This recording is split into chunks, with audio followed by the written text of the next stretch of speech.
Ça, on ne l'a pas dit, mais tu as dit que tu as 20 ans et ça fait quand même un peu plus de 4 ans que tu le fais. Ça veut dire un moment où tu n'étais pas majeur. Comment est-ce que tu faisais pour encaisser ce que Alors, bah, à ce moment-là, j'avais trouvé un système où en fait, j'avais un représentant légal qui lui était majeur et qui permettait d'encaisser. Et ça n'a été que quelques mois parce que quand j'ai tout de suite parti à Dubaï, quasiment après le bootcamp de Tugan, quelques mois après, pour aller m'expatrier directement. Donc, quand j'ai eu mes 18 ans. La première fois que j'arrivais à Dubaï, d'ailleurs, j'avais 17 ans encore. incroyable. Toute première fois parce que j'arrivais en janvier. Et en fait, tout s'est accéléré. Donc, j'ai pu faire ça dans un délai de moins d'un an, quoi. Donc, ça m'a permis tout de suite quasiment d'avoir ça. Super. Donc, après les premiers lancements que tu fais, à ce moment-là, tu as encore une fourchette de combien est-ce que tu faisais? Combien est-ce que tu gagnais? Après le bootcamp, j'ai commencé à faire mes 10-15 000 premiers euros par mois, avec des Mhm. pourcentages de pages de vente, avec des shooting mails, etc. Mhm. Et donc, c'est là où je me décide en fait de pousser Business Script, mon agence de copywriting plus loin, quoi. Mais là, tu es associé, tu n'es pas tout seul, je pense. Et là, à ce moment-là, je m'associe en poussant Business Script plus loin, c'est ça. OK. Et c'est toujours le même principe, sauf que là, ça fonctionne comme En une fait, là, agence, quoi. on va s'adresser à un marché qui est un peu plus grand, on va faire plus de marketing global, on va les aider. Je vais commencer à faire un truc qui vient du consulting. Donc, en fait, je me rends compte que pour concilier les gens si je donne des conseils, les gens font plus d'argent, donc je peux facturer des prestations. Je vais plus loin, je vais rédiger des mails en plus des pages de vente. Je vais les aider sur la partie stratégie de contenu, je vais me former sur toute cette partie-là. Et donc, en fait, je fais des prestations sur mesure. J'ai pas de prestat standardisé. Je vais regarder en fonction de ce dont a besoin la personne et je vais les aider sur cette partie-là, quoi. Et comment tu trouves tes clients, tes premiers clients, lorsque vous lancez cette première activité, Alors, cette très première bonne aventure? question. D'abord, moi, tout premiers clients que j'avais trouvés, c'était avec le réseau du coup de RX, Mhm. Marketing Development de Tugan Barra. Et ensuite, de fil en aiguille, par la recommandation, bah, j'ai commencé à trouver des clients. Et je faisais la prospection aussi beaucoup avec des looms, où je pré-enregistrais directement des looms pour les personnes et je les envoyais en prospection. D'ailleurs, c'est ce qui a ensuite donné lieu au Value Asset 2 ans plus tard. Euh, Manuellement, c'est-à-dire tu enregistres, tu vas aller regarder peut-être le ouais, business, ouais, c'était de la le modèle personnalisation. d'affaires. OK. En fait, j'ai fait pendant longtemps la personnalisation et après, je me suis dit, est-ce que je peux pas faire un loom que j'envoie à tout le monde, ça ira plus vite? Et donc, j'ai commencé à tester, il y a eu moins de résultats, donc j'ai rebasculé, puis j'ai refait, etc. C'était beaucoup Standard, quoi. d'itérations. Comment? Un truc un peu standard. Parce que tu Ouais, peux pas complètement, citer le bien nom sûr. du Ouais, business. bien sûr. En Ouais. fait, j'ai longtemps fait de la personnalisation, comme je te disais, sur les looms. Et à un moment, j'ai testé la standardisation, ça a moins marché, donc j'ai rebasculé sur la personnalisation. Et après, j'ai refait de la standardisation et j'ai trouvé un moyen assez simple de pouvoir toucher plus de personnes, quoi. Et c'était quoi tes canaux? Principalement LinkedIn et Twitter à l'époque. Mm. LinkedIn, j'avais moins de 500 connexions. Enfin, j'avais quasiment. Je me connectais avec des personnes des Émirats Arabes Unis qui parlaient même pas français, donc c'était pas trop d'intérêt. Mais je prospectais pas mal sur Twitter et sur LinkedIn. OK. Et avec une audience, en tout cas des clients francophones, principalement? C'était. Ah ouais, bien sûr. Si on remonte assez loin sur mes réseaux, j'avais posté quelques contenus en anglais, mais mon anglais était vraiment définitivement pas assez bon. Et j'avais essayé de poster sur YouTube en anglais, mais j'ai tout de suite arrêté l'idée. J'en avais parlé à Oussama à l'époque qui me disait, il faut que tu partes en anglais, il faut que tu partes en anglais. Ouais, mais en fait, avec mon niveau d'anglais, oui, partir une personne brand de zéro en anglais, effectivement, c'est un plus gros marché, c'est peut-être plus intelligent. Mais j'ai tout de suite rebasculé en français et j'ai eu que quelques clients anglais. Je voudrais que tu développes un peu plus sur cette première affaire-là.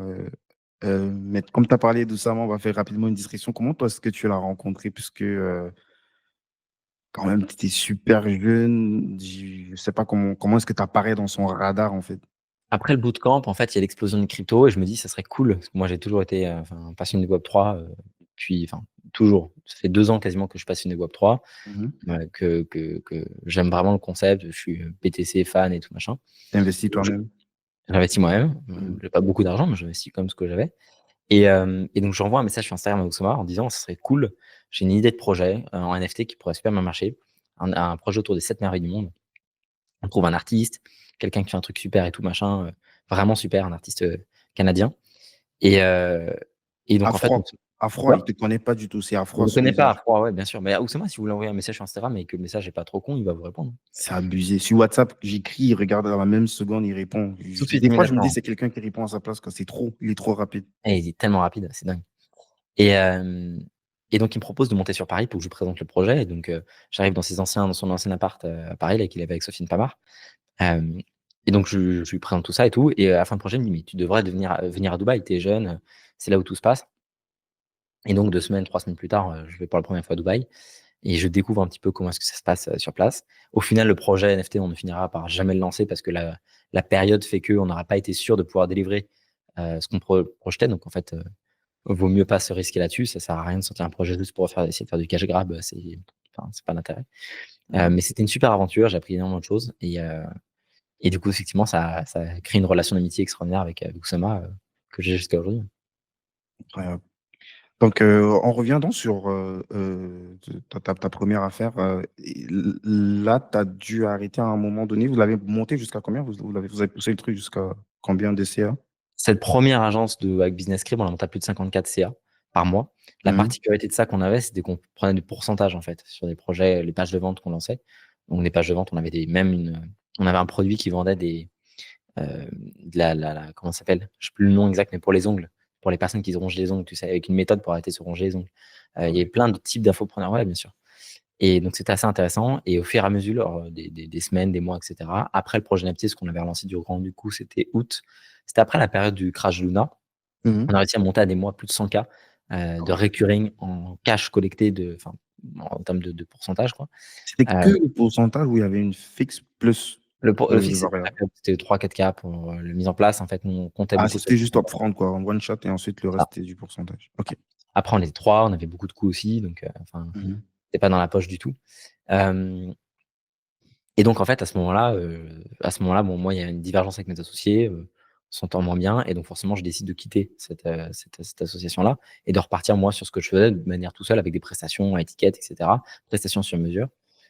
Et c'est que 6 mois, 8 mois après Mais avoir eu des comment tu quittes? Puisque quand même, il y a un souci contractuel. Vous avez une structure où vous étiez tous associés à on l'intérieur avait avec des ouais, parts, on hein. avait une structure avec laquelle moi, j'ai Ils ont dû redonné te mes parts directement, racheter. j'ai même pas cherché à vendre mes parts, bon, c'était une situation particulière. Et je voulais juste, moi, accélérer le process, en fait. J'ai pas envie de rentrer dans les détails OK. administratifs, administratifs à ce moment-là. Et je voulais juste pouvoir aller à ma vitesse, à mon rythme. On n'avait pas les mêmes visions des choses. Et bon, bah, tu dois le connaître, hein, de toute façon. Ouais, ouais, Les forcément. deals entre associés, c'est très truc.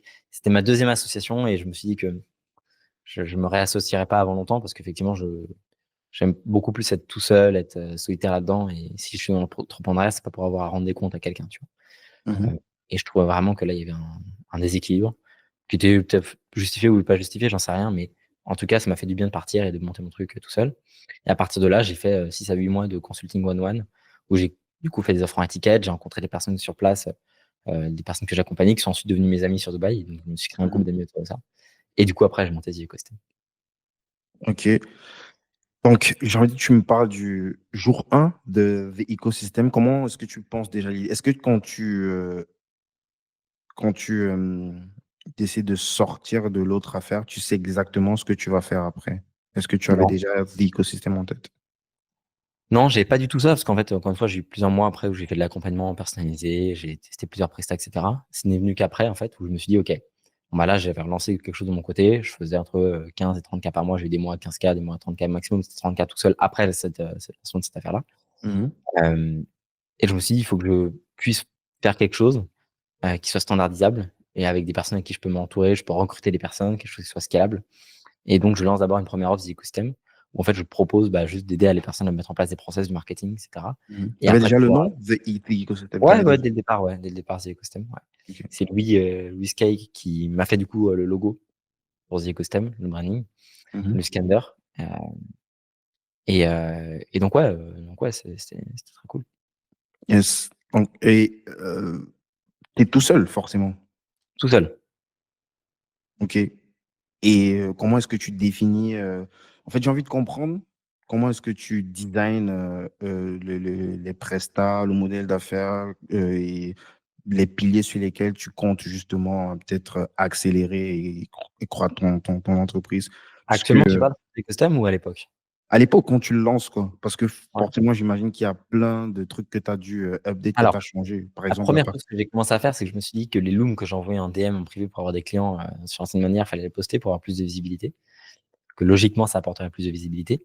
Et moi, j'avais pas du tout la volonté ni d'être youtubeur, ni d'être créateur de contenu, mais vraiment d'avoir juste des personnes qui m'appellent pour une prestation. Mhm. Et je veux toujours, même pas à ce jour, être connu spécialement. Je veux rester vraiment connu, mais que dans un cercle assez fermé d'entrepreneurs. Ça m'intéresse pas d'être connu à la rue ou, enfin, tu vois, j'ai pas cette envie-là particulière. Et donc, je me suis posé la question de quel type de contenu je pourrais faire, filtre assez les personnes du mass market pour pas partir viral, mais par contre, parle assez aux personnes à qui je m'adresse pour pouvoir leur facturer ensuite une prestation et leur apporter de la valeur. Et le fameux Alexandre Mozy dit give all away for free and sell the implementation. Je me suis dit, let's go, on donne tout gratuitement et on vend l'implémentation. Donc, c'est ce que j'ai fait et de là est né le Value Asset. Littéralement, comme tu dis, c'est-à-dire des éléments que normalement tu vendais en conseil, tu t'es mis à l'exposer complètement C'est gratuit ça, sur complètement. ChatGPT. En fait, j'ai toujours conseillé les gens gratuitement à des restaurants, des machins, etc. Tiens, tu devrais faire ça. Tiens, puis je prenais du temps. Des fois, je prenais des appels gratuits. Le nombre d'appels gratuits que j'ai pris pendant quasiment un an avec toutes les personnes pour les aider. Au final, je me suis dit, bah, je vais juste poster ça, quoi. Ok, Tu vois. intéressant. Zo, donc, c'est quoi l'idée déjà, c'est de standardiser ce que tu avais l'habitude de faire en En fait, one-on-one. j'avais compris une recette qui permettait de pouvoir développer de la prestation de service à 30-50 cas par mois, ce que j'avais fait avec la partie business script, copywriting. Puis ensuite, on l'a monté avec mes associés à plus, etc. Et donc, je me suis dit, cette chose-là, elle est réplicable. Je vois trop de personnes qui sont bloquées sur des trucs cons.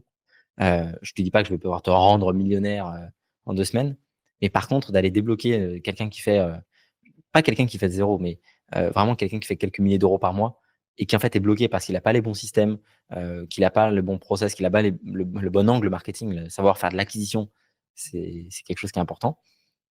Bah, en fait, je peux l'apporter à plein de personnes qui sont dans la prestation de service, dans l'accompagnement étiquette et qui pourront en profiter. Et donc de là, j'ai créé une méthode qui en fait est en plusieurs étapes, permet de pouvoir juste respecter des balises, des points de transformation, des balises de transformation pour aller chercher les résultats. Et effectivement, ça s'est super bien adapté au marché et ça a apporté beaucoup de résultats. Donc ouais, Mais le but, ça va pas être de le faire pour la personne, c'est de lui, c'est justement la différence entre le done for you et done with you. Tu c'est ça. vas. Alors, au tout départ, j'avais fait du done for you et en fait, je me suis rendu compte que c'était pas scalable, mais que surtout la personne était dépendante de nos services après, donc c'était pas du tout l'idée. Parce que l'idée après des écosystèmes, c'est de prendre du pourcentage. Moi, j'ai toujours aimé ce principe de pourcentage. Le problème, c'est quand tu accompagnes des infopreneurs et que tu leur apportes beaucoup d'argent, enfin beaucoup d'argent, tout est relatif, mais il y en a qui peuvent devenir lazy, tu vois, ou même qui en fait n'en font qu'à leur tête ou après font leur truc de leur côté. Et c'est ta croissance dépend de quelqu'un d'autre. Il ne met pas Et l'intensité qu'il faut pour aller c'est chercher ça. beaucoup plus Et que ce qu'il c'est donne. ça, et tu pas sûr de tes partenaires. Et là, l'idée des écosystèmes, c'est aussi de pouvoir du coup proposer une offre qui d'abord les amène à des niveaux assez intéressants, plusieurs dizaines de milliers d'euros par mois, pour ensuite voir quels sont les partenaires plus sérieux. Ça, c'est comme je m'étais rendu compte que Stripe, leur vrai modèle de fonctionnement, alors évidemment qu'ils ont les fees Stripe, etc., qui se rémunèrent beaucoup Mhm. là-dessus, mais ils ont surtout la capacité de voir exactement, d'avoir accès à la data financière de toutes les plus grosses startups SaaS, business du monde, et donc de pouvoir ensuite investir avec leur fonds d'investissement Stripe sur les personnes qui ont les meilleures data financières. Et donc je me suis dit, tiens, il y a un truc à faire un peu dans ce style-là. Parce qu'une fois que j'aurai accompagné les personnes et que je vois que c'est vraiment profitable ou qu'il y a un match il y a un match professionnel, tu vois? Il y a plein de personnes qui peuvent faire 20, 25, 30 K et ou plus par mois Et parfois, et il c'est y a pas pas juste le prix, hein, j'imagine. Des fois, je pense que ça peut être juste d'identifier une potentielle traction. Parce que si on prend un peu complètement. le cas c'est vrai qu'il n'en parle pas dans le détail, mais si on prend le cas de Isma avec iClose, le fait que Stripe rentre dans son capital, je pense pas que c'est parce qu'il fait plusieurs milliards par mois, tu vois, par Mmh, an. Je pense que c'est mmh, plus parce qu'ils ont identifié un début de traction et puis c'est clair. ils Ouais, sentent bien que sûr. ben, ça, c'est une pousse qui va peut-être monter demain et puis ils décident de faire partie de l'aventure, quoi. C'est ça. Tu vois, j'ai des personnes chez The Ecosystem qui sont pas du tout dans les secteurs, tu vois, dans le soutien, dans l'accompagnement scolaire et cetera, qui d'ailleurs je trouve, tu vois, bon je pourrais ne rien avoir rien à voir, mais je trouve